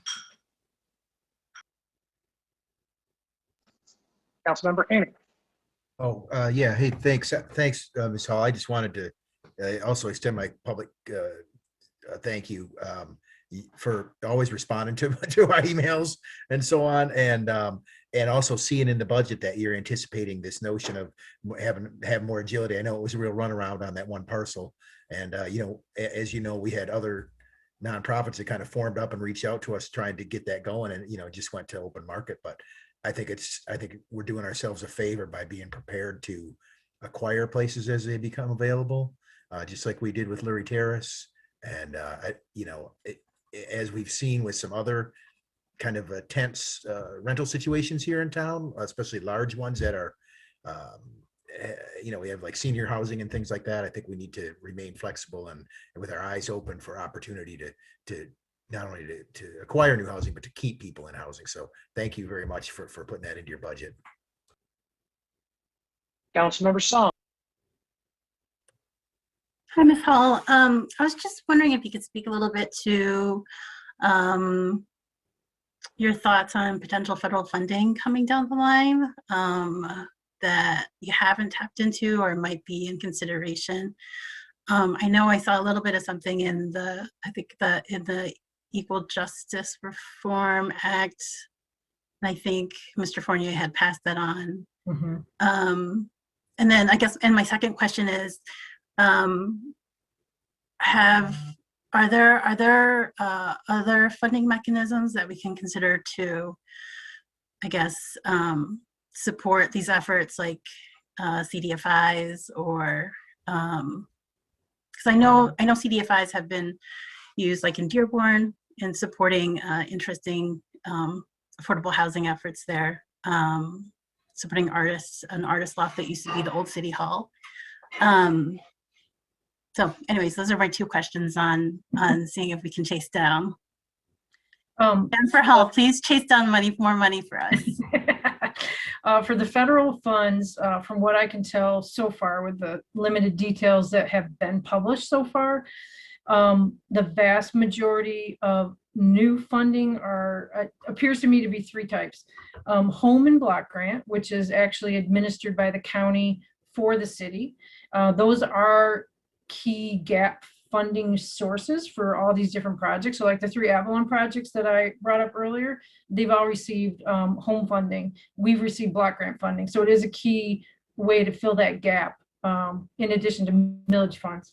And I always want to try using some other funds first before the millage. And I think we should always try to be leveraging and have any organization using our millage funding to leverage funds. I don't think we should think of it as a free bank. We want as many units as possible. So we have to leverage funds. The other place that funding is going to is the state through their trust fund, I think is what they call it at the state level, which we also can apply for. We've applied for and haven't received fundings, but if they have more funding, that's good because it's statewide. The only funding that was for housing commissions per se, ironically, was for public housing, which we do not have anymore. So they're finally getting additional public housing funds that are needed for those that did not convert. I've worked with, I don't know if you consider LISC a CDFI, but I've worked with LISC in the past. I've worked with, I can't think of the name, but another organization that that does certain kinds of financing that are for mixed income type housing. And we were looking at it for 350 South 5th, and we just couldn't make it work with the regulatory guidelines. I think there's always an opportunity, but it's going to be site specific as to what can be done. But yeah, absolutely. Thank you. Yeah, you're welcome. Other questions for Ms. Hall?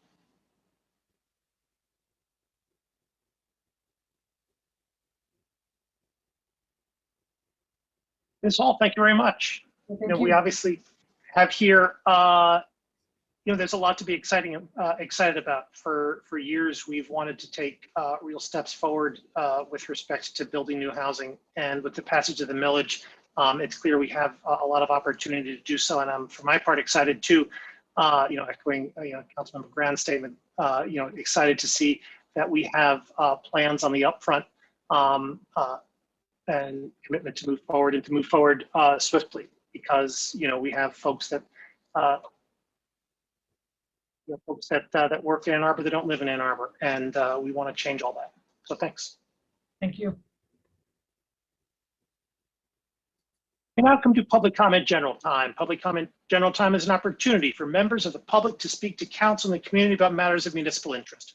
To speak at public comment general time, one need not have signed up in advance. To speak at public comment general time, please enter the number on your screen. That is 877-853-5247. 877-853-5247. Once you're connected, please enter meeting ID 942-1273-2148.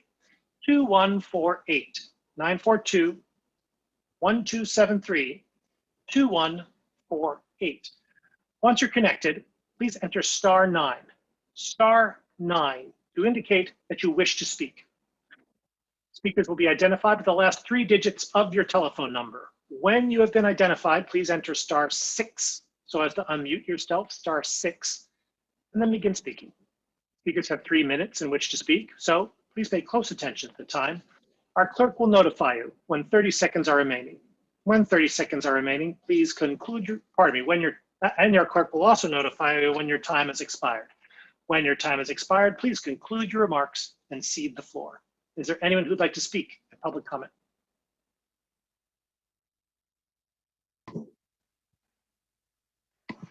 Caller with the phone number ending in 369, do you have a comment?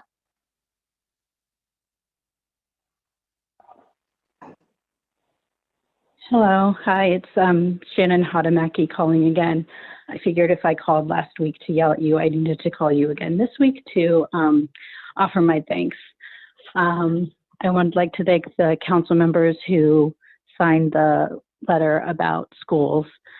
I think it was really pointed and really appreciated by so many parents in this community who are really, really struggling right now, including myself.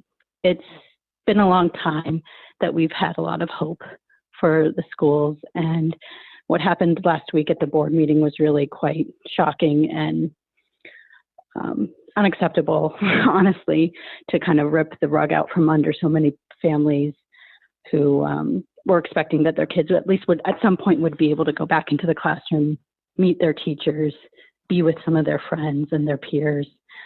And I'm just really appreciative that you guys took a stand here, because schools are so integral to our city. It's a reason why so many people desire to live here. And just kids really need school. I mean, some people may not feel comfortable sending their kids to school right now, but I think we've all kind of agreed as a society that public schools are a public good for a variety of reasons. You know, I know people can get kind of mad that, you know, I was mad at a small business for wanting to have a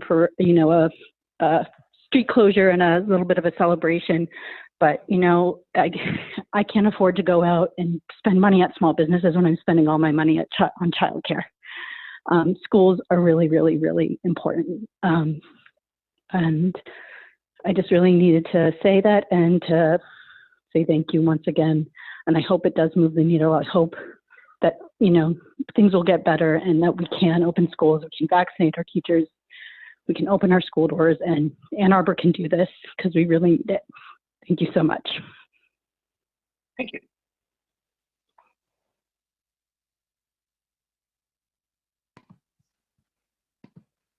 Caller with the phone number ending in 348. Do you have a comment?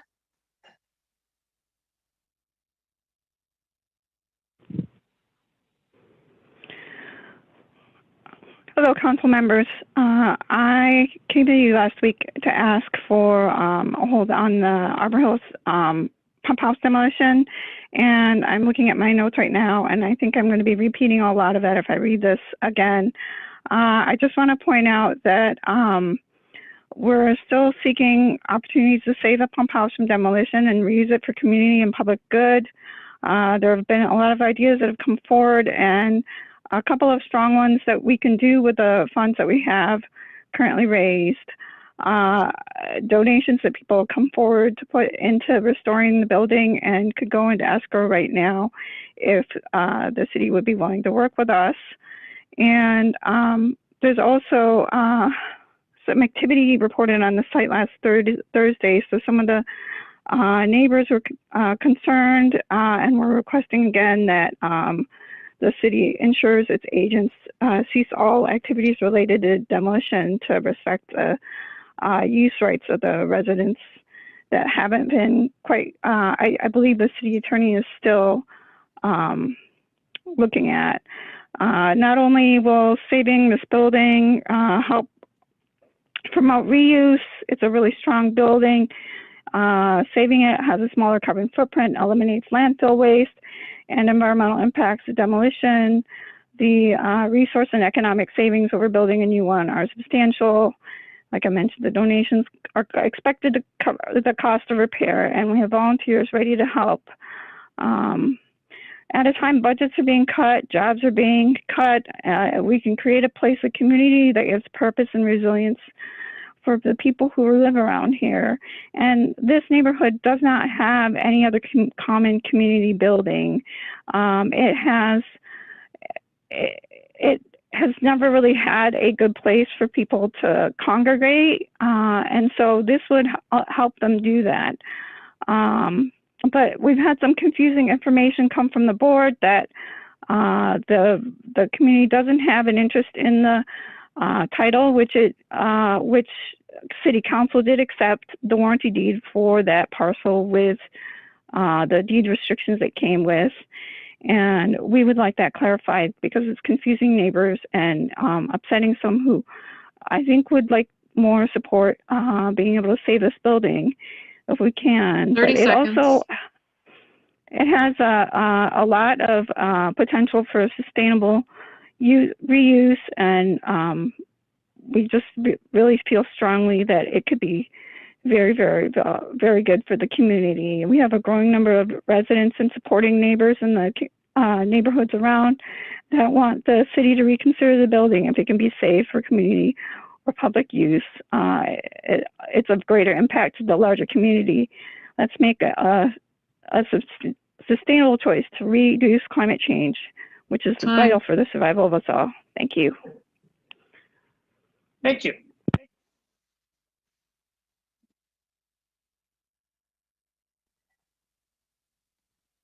Caller with the phone number ending in 205, do you have a comment?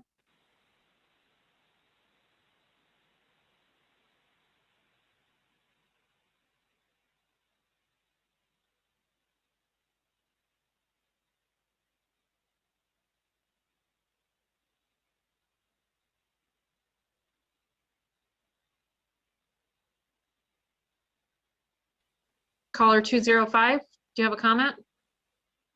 I do. I'm sorry, I was on mute.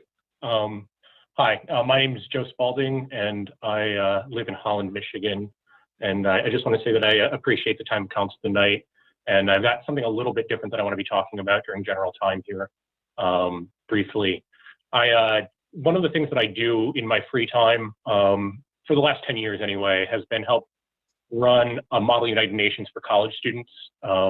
This has been something that I'm really passionate about. I really like seeing the gears click in these students when they're learning, about these processes, specifically in diplomacy, and it's very important to me.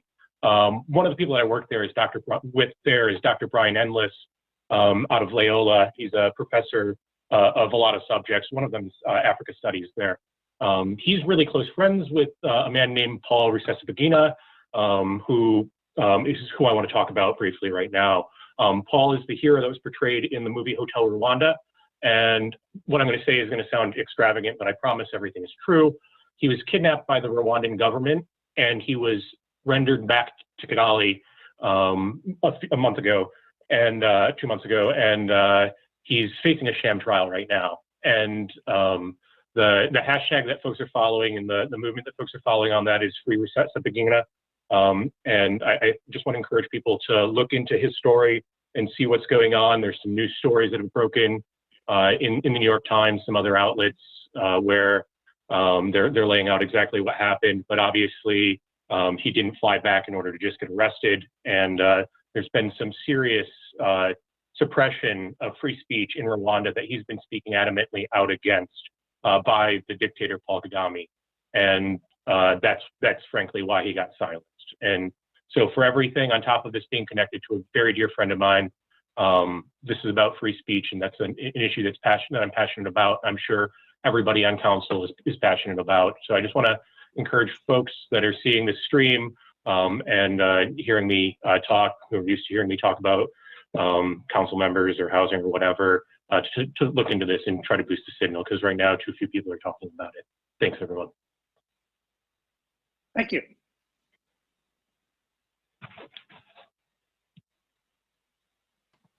Mayor, I don't see any other callers with their hands up at this time.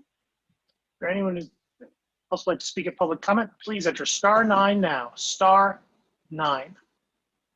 Caller with the phone number ending in 534, do you have a comment?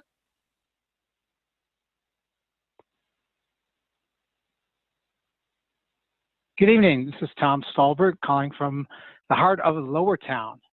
I want to bring up a specific example of an individual who applied for one of the affordable housing units at our Lower Town development. And this could apply to other places as well, too. But, and I know Councilmember Hayner and Ms. Hall know the details of this a lot better. And I know you're not necessarily responding to me at this time, but hopefully this is something that can be looked into and understood by everybody to see how things work. So in essence, these units, there were 15 units at this approximately 620 development in the approval as part of the brownfield, where we got 15 units of affordable housing. As most of you know, we should have had 93 units of affordable housing at that site, and had it been approved as a PUD, the exact same site plan, been approved as a PUD, as it was master planned a PUD, zoned a PUD, and approved in a very convoluted way, specifically to avoid providing the 93 units of affordable housing on site that would have been required. So there's an additional 15 units in the brownfield. Those are 60% AMI units. So somebody making about 20 bucks an hour, no more, could qualify for that. somebody applied for one of those units, and the developer apparently has some ability to turn people down if they don't make a certain minimum amount. And in this case, I'm approximating, but it was around $15 an hour. So this person needed to make less than 20 to qualify, but if they didn't make at least 15, the developer, landlord now, Morningside, builder, developer, landlord, could turn them down, and that person did not get housing at that site.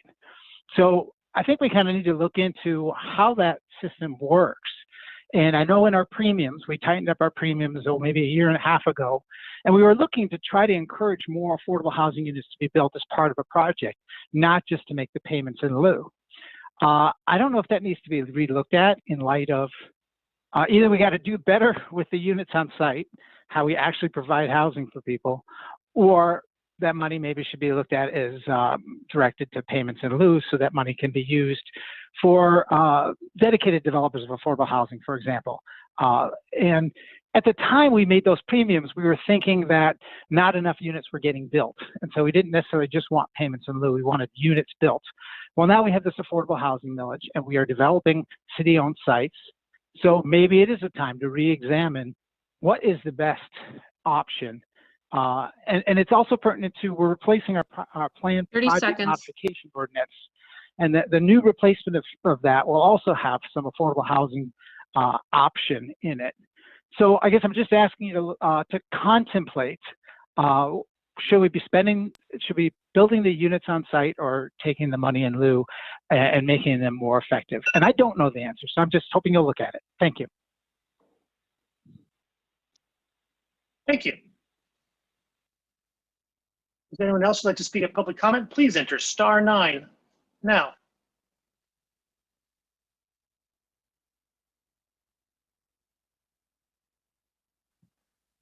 Being no one, public Here, comment is there's- closed. I'm sorry. I was just going to state that there is no other hands up. Thank you. There are communications today from council. Councilmember Hayner. Oh, just real quick. Yeah, I got in the middle of one of those persons who was on that wait list over there at Lower Town and tried to help them out with Miss Hall and Miss Gelati and so on. And there was a lot of investigation went into that, and it's a problem. And I'll share with you, the rest of you, privately what Miss Hall sent me. But generally, I'll just say her feeling is she'd rather have the money, because then we have control and it's not deeded into these properties, and there's not means tests that the landlord can check and so on. And so I think she'd rather have the money, and she basically said so. And I don't disagree, because we've seen how diligently she pursues partnership opportunities and leverages that money, and she's done a fine job with it to this point. So just something to talk about moving forward. Thank you. For the communication from council, Councilmember Griswold.